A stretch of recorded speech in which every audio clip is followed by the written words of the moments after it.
Preste bem atenção nessa história. Maria é uma jovem de 27 anos que tem uma grande amiga chamada Joana, que foi recentemente diagnosticada com TDAH. Maria está convencida que também tem esse problema, pois se identifica muito com as características de Joana. Maria chegou para o seu psiquiatra mais ou menos assim: olha, eu tenho certeza que tenho TDAH, eu só posso ter, porque se minha amiga Joana foi diagnosticada com esse problema e nós somos muito parecidas, unha em carne, eu só posso ter TDAH também. Neste vídeo eu vou te contar essa história até o final e esclarecer se Maria realmente tem ou não TDAH. E aqui você vai saber de um aspecto muito importante, muitas vezes esquecido ou negligenciado, que é essencial para se fazer esse diagnóstico.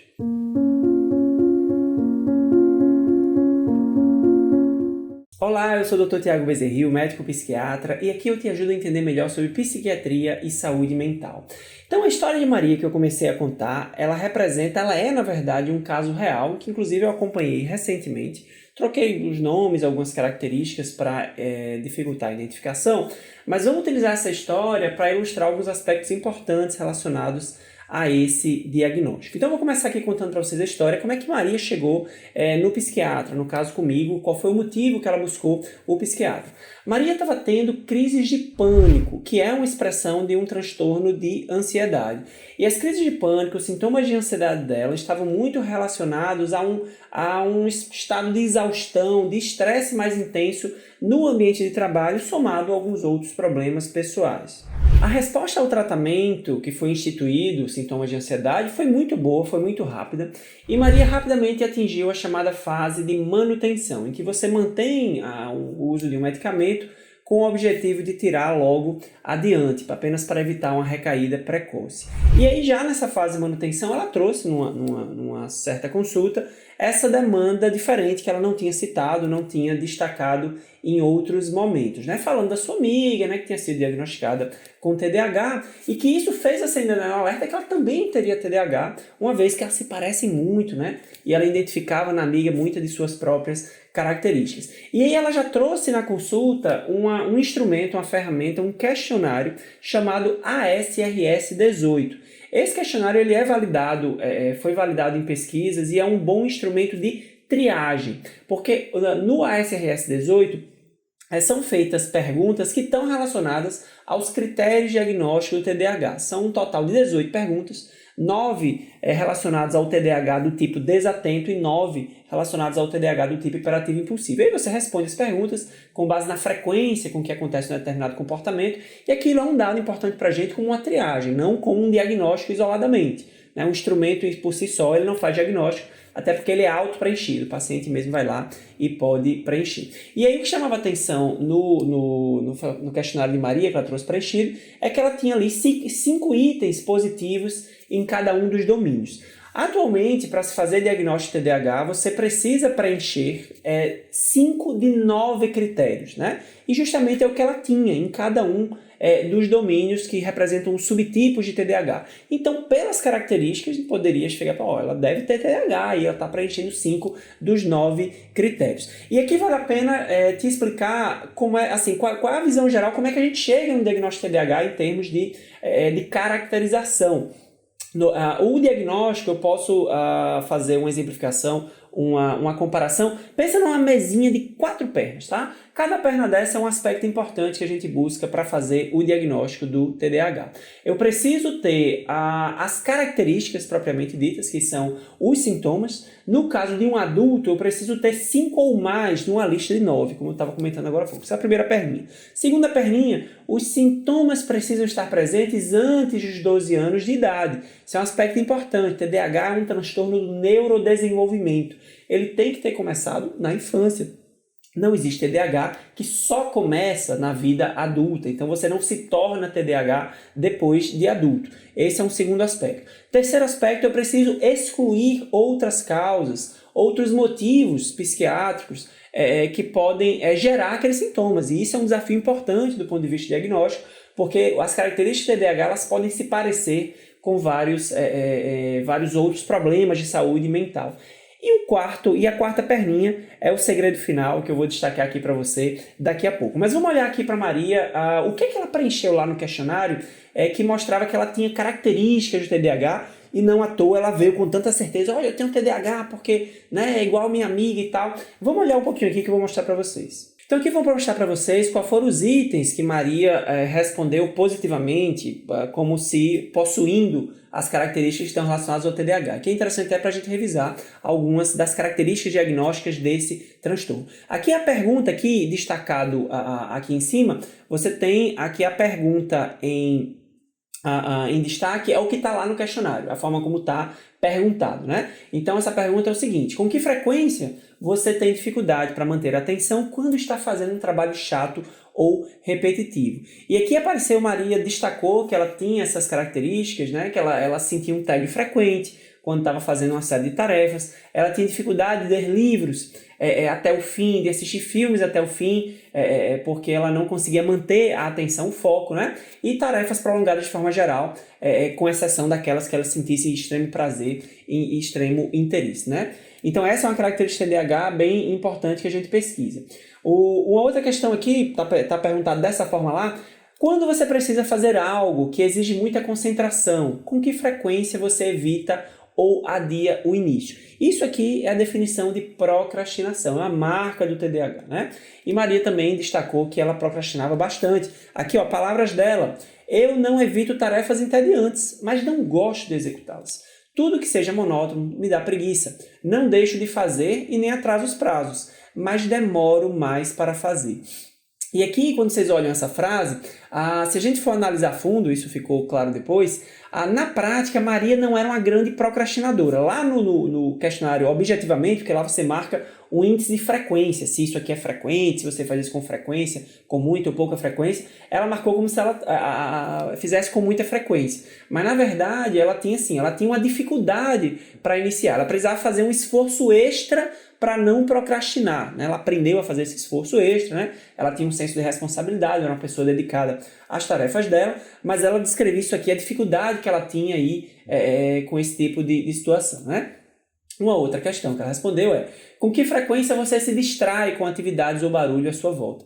E aqui ela disse que escutava, né? Escutava aí com frequência a conversa dos outros, quando estava num ambiente assim, muita gente. Às vezes ela não conseguia prestar atenção ali na pessoa próxima e ficava prestando atenção no que estava em volta dela, né? Isso aqui é uma coisa que atrapalha muito pessoas com TDAH, por exemplo, a fazer tarefas que exigem um esforço mental prolongado, como estudar e determinados tipos de trabalho, né? Aqui, essas perguntas seguintes que eu vou destacar já é do aspecto hiperativo e impulsivo. O TDAH tem um padrão desatento, você pode ter só um TDAH padrão desatento e pode ter um TDAH hiperativo e impulsivo. E aqui o que chama mais atenção, né? Com que frequência você fica se mexendo na cadeira ou balançando as mãos e os pés quando precisa ficar sentado por muito tempo? E aqui ela colocou que é muito frequente, era um problema, e ela tinha muito um roer de unhas, um morder de boca, um balançar de pernas. Outra pergunta é: com que frequência você se levanta da cadeira em reuniões ou em outras situações onde deveria ficar sentado? Ela também descrevia uma dificuldade de se manter sentado muito tempo, a necessidade de estar sempre em movimento. Com que frequência você se sente inquieta ou agitada? Ela também descrevia que isso aqui era uma característica dela, a sensação de precisa estar sempre ocupada, que subia muito em árvores da infância, né? E lembrando da história da infância dela. Com que frequência você tem dificuldade para sossegar e relaxar quando tem um tempo livre para você? Ela também descreveu a dificuldade aqui, uma dificuldade de realmente sossegar quando ela não tinha nada obrigatório para fazer, e também ela descreveu aqui uma dificuldade em falar baixo, né? Ela tinha, né, assim, numa situação em que se esperava uma tranquilidade ali numa comunicação com as pessoas descreviam, reclamavam que ela tem uma tendência a falar alto demais, né? Como se não tivesse um bom controle ali na tonalidade da voz. Com que frequência você se sente ativa demais e necessitando fazer coisas, como se estivesse com o motor ligado? Também descrever que tem uma energia em excesso, né? Um sentimento de agitação interna. Com que frequência você se pega falando demais em situações sociais? Ela também falava que ela é uma pessoa que falava muito, as pessoas conheciam ela como uma pessoa falante demais. Na escola, quando eu era mais jovem, no ensino fundamental, os professores mandavam ela calar a boca, porque ela era conversava muito com os colegas, atrapalhava a aula, era frequentemente repreendida aí em sala de aula, na sua época de ensino básico. Quando você está conversando, com que frequência você se pega terminando a frase antes das pessoas? Aqui é uma medida de impulsividade verbal, você não tem a paciência da pessoa terminar de falar, terminar um raciocínio, e você já passa por cima. Ela também descrevia que respondia sem pensar, não espera as pessoas terminarem de falar. Então, quando foi avaliado essa resposta de Maria, as características, os sintomas de TDAH, de fato sim, ela tinha características suficientes para pelo menos fazer um diagnóstico ali de um TDAH hiperativo e impulsivo. Ela tinha pelo menos ali no mínimo 5 critérios daqueles 9. Realmente assim, dava para enxergar as características. Mas como eu falei dos 4 pezinhos da mesa para o diagnóstico, não basta ter as características. E aqui um ponto de atenção que o TDAH, ele se distribui na população, as características do TDAH, elas estão presentes entre seres humanos no formato de espectro. O que é que eu quero dizer com isso? É que não existe um ponto muito claro entre você ter características e não ter. Na verdade, se você for olhar para essa lista, né, eu estava descrevendo muito dessas características aqui do TDAH, universalmente, você pegar qualquer pessoa nesse planeta, pelo menos uma característica dessa você pode ter, né? Então o que faz o diagnóstico é o conjunto de características e essas outras questões que eu estou comentando aqui. É como se fosse uma tonalidade de uma cartela de cores, né? Então eu tenho, por exemplo, os tons de um azul. Existe um azul muito claro, a ponto de quase ser branco, e um azul muito escuro, até se confundindo com um preto. Então, dentro dessa faixa de cores, aquilo que está mais para o azul escuro seria o TDAH. Aquilo que está mais para o azul claro seria não TDAH, mas com características de TDAH. Então, não basta ter as características, ou uma característica, outra característica. Eu preciso ter um número suficientemente grande de características, que são sintomas, para caracterizar TDAH. Isso é o que a gente chama de espectro, né? Está distribuído na população em diferentes níveis. E aí a gente precisa ter esse ponto de corte para definir o que é diagnóstico e o que não é. E esse ponto de corte não é aleatório, ele é fruto de um amadurecimento ao longo de décadas de pesquisa, né? De avanço do conhecimento dentro da psiquiatria. Muito bem, então a Maria tinha aí as características mínimas, mas vamos lá para outro pé da mesa. Os sintomas de Maria poderiam ser explicados pelo diagnóstico, e aqui já entra um aspecto importante, porque eu não comentei antes, mas Maria, ela iniciou o tratamento psiquiátrico por uma demanda de ansiedade mais aguda, crise de pânico, mas Maria também preenchia um diagnóstico para transtorno obsessivo-compulsivo, especialmente num padrão a mais de compulsões, né? E aí o que é que são compulsões? Geralmente são atos repetitivos em que você tem a sensação de baixo controle sobre eles. Você não deseja realizá-los, mas você acaba realizando. Então, por exemplo, o morder de boca dela, ela realizava aquele morder de boca de forma compulsiva, desde muito tempo, né? Isso estava dentro de um padrão do toque, né? Não é o escopo desse vídeo a gente falar especificamente sobre esse transtorno, mas o morder de boca que ela descreve lá, naquele critério de ser inquieta, de balançar mãos e pés, a verdade poderia, no caso dela, pode ser mais bem explicado por um outro transtorno mental e não por TDAH. Isso já é um ponto de atenção, né? Além disso, a gente dava para perceber que ela tinha características de uma ansiedade mais ampla, né, antes de ter essas crises de pânico, já de muito tempo, né? Então, alguns sintomas ansiosos se confundem muito com TDAH hiperativo e impulsivo. Então, aqui já enfraquece um pouco a hipótese diagnóstica dela. Muito bem, então, eu tenho aqui, ela tinha as características, ela tinha, né, algumas características poderiam ser explicadas por outros transtornos, outras não. A outro pezinho da mesa do diagnóstico que eu comentei estava presente antes dos 12 anos, a gente conseguiu identificar isso, que essas características de hiperatividade e impulsividade estavam presentes antes dos 12 anos, ok. E aí falta o último pezinho da mesa, que é o quê? O prejuízo. Onde é que está o prejuízo desses sintomas de Maria? O prejuízo é um aspecto muito importante no diagnóstico de qualquer transtorno mental, não só o TDAH, e muitas vezes ele não é tão levado em consideração, né? Porque você, especialmente assim, no contexto em que a gente vive, as informações estão cada vez mais disponíveis, né? As pessoas podem acessar informações mais facilmente sobre o que é um transtorno, o que é outro. Inclusive esse é o objetivo desse vídeo aqui, né? Explicar um pouquinho para vocês sobre TDAH, sobre como faz diagnóstico, né? E vale um like aqui embaixo, né? Para essas informações. Se está gostando do vídeo, deixa o like aqui embaixo que você ajuda aí o vídeo a chegar mais longe. Então, as pessoas vão em busca de características e se reconhecem nas características, já fica com aquela ideia de que eu tenho esse transtorno porque eu tenho uma característica.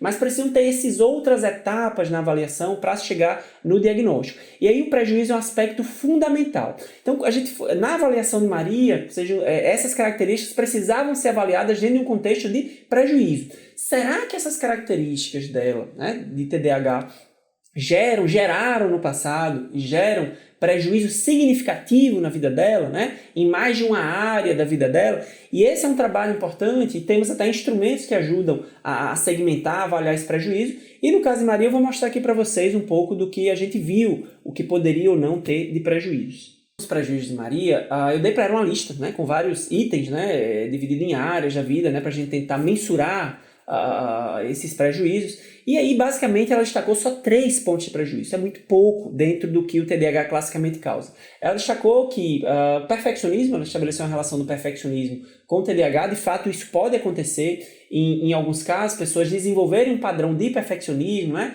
Essa coisa do ser intolerante a falhas, a necessidade de controle, né? A dificuldade de lidar com determinadas frustrações relacionadas a desempenho, como forma até de compensar a dificuldade do TDAH. Então, ela descrevia isso.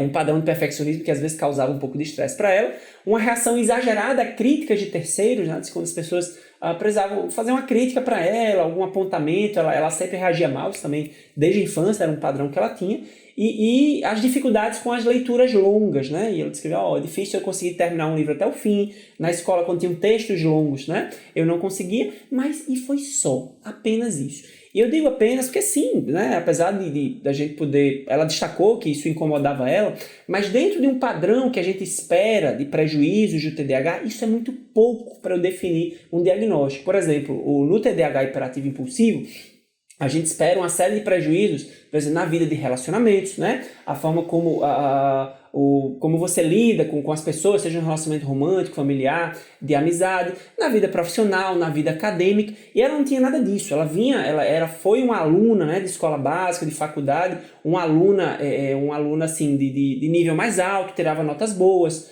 tinha um bom comportamento, tirando ali o ensino fundamental, que ela gostava de conversar e tudo, mas tinha um bom comportamento. Ela vinha num processo de sucesso acadêmico, profissional, a vida profissional dela estava andando muito bem, a vida pessoal estava andando muito bem. Então, assim, a gente não dava para enxergar, não deu para caracterizar prejuízos que aquelas características causassem. E aí não foi possível, né? Ou não foi adequado, né, fechar o diagnóstico para ela. De fato, assim, ela não preencheu os critérios para diagnóstico. Porque realmente, para você ter o diagnóstico, precisa de reunir tudo isso junto. E por que isso é importante? Isso não é aleatório, né? Ao longo do tempo, como eu comentei há pouco, os critérios eles vão evoluindo para que a gente tenha uma melhor precisão de quem tem e quem não tem, porque isso modifica, inclusive, entre outras questões legais, a questão do tratamento. Por exemplo, uma pessoa com TDAH que utiliza um medicamento da classe dos psicoestimulantes, como Venvance, Ritalina, Concerta, ela tenderá a ter uma resposta melhor do que uma pessoa que não tem TDAH e vai usar achando que tem, né? Então, assim, existe uma expectativa de resposta melhor nas pessoas que têm TDAH. Então, é muito importante a gente ter esse critério para definir diagnóstico, para não fazer diagnósticos equivocados, né? Então, assim, a gente precisa não deixar passar os diagnósticos, as pessoas que têm, né, e conseguir identificar, mas também não fazer diagnósticos em pessoas que não têm, né? Que pode, como eu falei, é um espectro. Você pode ter características de TDAH que podem ser alvo de atenção, de melhoramento, né? Mas não exatamente você dizer que você tem um transtorno do déficit de atenção e hiperatividade. Então, resumo da história: Maria não tinha TDAH, ela seguiu sua vida muito bem, né? Tratou sua ansiedade e está vivendo de forma funcional e atingindo seus objetivos. Assim chegamos ao final do vídeo de hoje. Eu contei a história de Maria, uma pessoa que tinha características de TDAH, achava que tinha TDAH, mas não tinha realmente esse diagnóstico. Se você gostou desse vídeo, gostou desse assunto, dá o like aqui embaixo, se inscreve no canal para não perder os próximos vídeos e pode deixar aqui nos comentários alguma dúvida que tenha ficado sobre esse assunto, que eu vou ter o maior prazer de esclarecer. Até o próximo vídeo.